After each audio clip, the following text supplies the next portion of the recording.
Hello YouTube. It is Burbazooka. That's what will happen to your body if you do not get enough sleep at all times.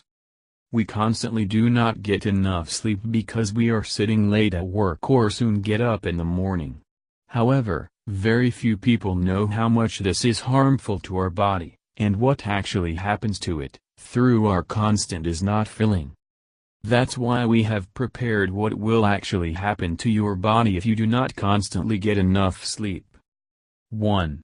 You will become irritable and overly nerve-wracking. 2. You will be constantly harassed by headaches and fatigue. 3. Weight is increased, there is loss of vision and heart problems. 4. There is not a clear speech and absent-mindedness, that is, you cannot explain what is happening to you. 5. Also, a person is more likely to have serious illnesses. So put off all the extra work and finally get enough sleep to be healthy and happy. Thank you for your time and attention listening to me. Don't forget to hit the like button and subscribe to our channel. You can also click the bell sign to be informed about new videos. Have a great day.